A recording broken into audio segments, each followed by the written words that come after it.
हिंदुस्तान में यूं तो बोलने की, सवाल पूछने की आजादी है, लेकिन कई बार ऐसा सवाल पूछ लिया जाता है कि सामने वाले को बुरा लग जाता है। और ये कब कैसे बुरा लग जाएगा, आखिर जब सवाल विकास का हो। जी हां, ऐसा ही एक मामला सामने आया है यूपी से, जहां की एक मंत्री महोदय से पत्रकार ने सवाल विकास पर किया था, लेकिन वो इतना भड़क गई कि उन्होंने पुलिस बुला ली और उसके बाद पत्रकार को रस्सी से बंधवा कर थाने भेज दिया, जहां से उसे गनीमत ये रही कि कोर्ट ने जमानत दे दी, वरना पत्रकार साहब जेल की सलाखों के पीछे होते।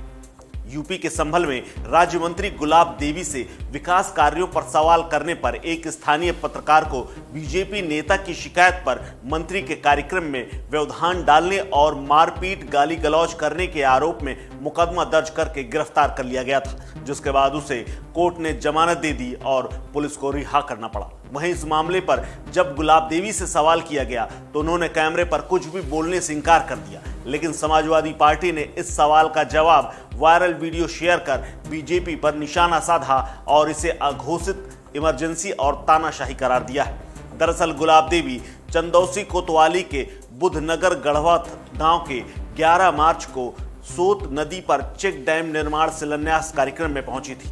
इस दौरान स्थानीय पत्रकार संजय राणा ने मंत्री से विकास कार्यों पर सवाल पूछा तो पहले मंत्री ने नाराजगी भरे लहजे पर पत्रकार को अर्दब में लेने की कोशिश की, या यूं कहें कि धमकाने की कोशिश की। बाद में बीजेपी युवा मोर्चा के जिला मंत्री शुभम राघव ने पत्रकार के खिलाफ थाने में मुकदमा दर्ज करा दिया। आरोप लगाया कि मंत्री के कार्यक्रम में पत्रकार मारपीट और धमकी देने का काम कर रहा था, जिसके बाद पुलिस ने बिना देर किए मंत्री के इशारे पर संजय राणा को गिरफ्तार कर लिया और रस्सी से जकड़ लिया।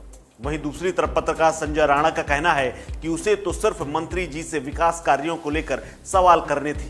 जो सवाल उसने पूछे उसका वीडियो भी उसके पास है, लेकिन मंत्री जी को सवाल नागवार गुजरे, इसी वजह से उसे गिरफ्तार किया गया था। इस घटना का वीडियो अब सोशल मीडिया पर तेजी से तैर रहा है, जिसके बाद सपा से लेकर कांग्रेस तक ने निशाना साधा है। समाजवादी पार्टी के आधिकारिक ट्विटर हैंडल से शेयर करते हुए बीजेपी पर हमला बोला गया है और इसे अघोषित इमरजेंसी बताई गई है। वहीं कांग्रेस की तरफ से प्रियंका गांधी ने मोर्चा संभाला और पत्रकार का समर्थन करते हुए मंत्री और बीजेपी पर सवाल उठाए हैं। इस मामले पर जब मंत्री गुलाब देवी से बात करने की कोशिश की गई तो उन्होंने कैमरे पर कुछ भी बोलने से इनकार कर दिया, लेकिन उनका यह कहना था कि पत्रकार की गिरफ्तारी या मुकदमे से उनका कोई लेना देना नहीं। वहीं दूसरी तरफ संभल पुलिस के आला अधिकारी भी इस मामले पर चुप्पी साधे हुए हैं। गुलाब देवी के करीबी सूत्रों के मुताबिक वो जल्द ही इस मामले में प्रेस कॉन्फ्रेंस करके अपना पक्ष रख सकती हैं, लेकिन जो वीडियो सामने आया है उसमें साफ दिख रहा है कि पत्रकार विकास पर सवाल कर रहा है, लोग उस पर हाँ में हाँ मिला रहे हैं। वहीं दूसरी तरफ गुलाब देवी पत्रकार को ही अलग नजरिए से देख रही हैं, साथ ही पत्रकार को अर्दब में लेने की कोशिश कर रही हैं।